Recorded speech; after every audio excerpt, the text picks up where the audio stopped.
Forecasting in astrology is always portrayed in mysterious and hocus pocus ways. But actually, forecasting work is done in many professions, from economists to earthquake experts.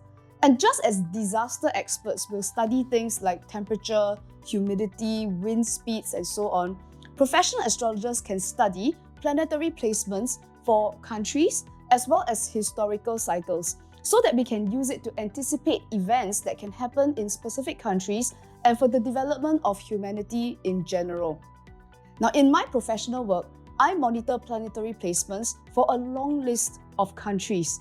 And just like other professionals who do forecasting work, sometimes I observe some concerning indicators that suggest specific effects that are happening in specific areas of the world.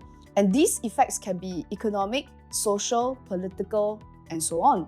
In some cases, similar combinations have happened in the past, and studying what happened the last time the planets were aligned in this way can inform us on what to expect in our current forecast.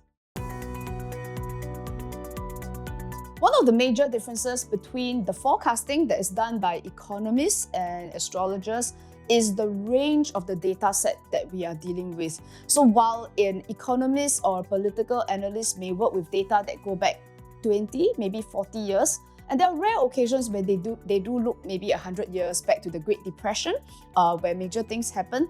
But to an astrologer, our data set goes back for hundreds, even thousands of years. It can reach as far back as even ancient Rome or ancient China.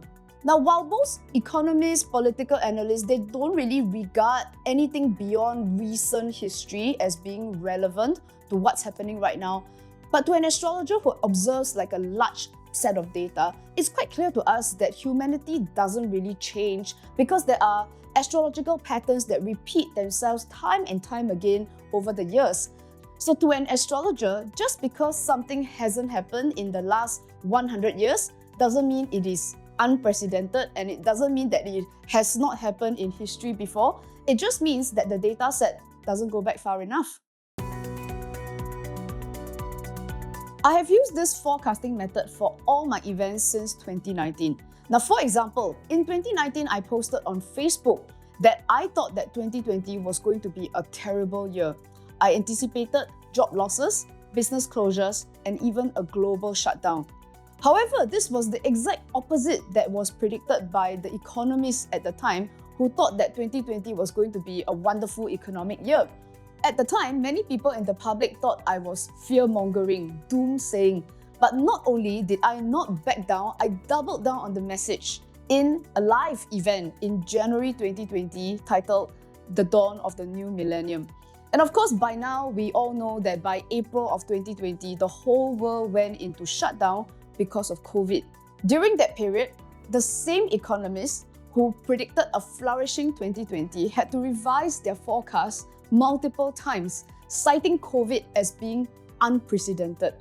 Now, since the world no longer operates on the same rules, perhaps it is time to acknowledge that alternative tools like astrology can provide forecasts that plug the gaps, cover the blind spots that our usual forecasting methods cannot provide.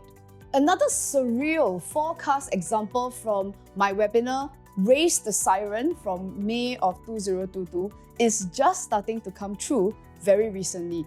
Now, in that webinar, I drew attention to a place in the world that very few people pay attention to, the Arctic Circle. So this is the region that lies just above the Scandinavian countries and is just above where Russia is. Now, nobody pays attention to that space because it is essentially a big, cold, icy, uninhabited region. But at the time, I suggested that beyond global warming up that region, making it habitable, there are specific world leaders actively breaking the ice up there. So have a look at this. It's clearly a world map, and some people might go like, so where is this, huh? So you might see some familiar names. You can see US, Russia, whatever, and some of you will figure this out. This is the North Pole. And why am I showing you this? Because right now the North Pole looks like this. And I also want to tell you that in my research, I know that our friend Putin has been playing icebreaker games for the last 10, 20 years. Russia is right now already building an Arctic Silk Road. There's going to be a new trade. Right now, he's already put his money where the bet is. And he's already been building a $110 billion megaport on the Tamir Peninsula.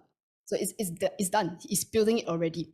Now, I also suggested to my audience that because of the blips that I was seeing on the data for the countries surrounding the Arctic region, I suggested to my audience that not only are we going to see new emerging trade routes coming out in that area, that there probably is going to be an arms race, because then everybody is trying to take control of this region. Scientists have done studies and they said that if it goes up by 4 degrees, here's what will happen. Now, if you look at this world map, very different, because the green section at the top becomes the habitable section. If you want to grow crops, you want to grow food, you want to have animals there, we kind of need to be in a livable temperature. And the thing is, the upper half of Canada, the upper half of Russia seems to be quite a nice place to live.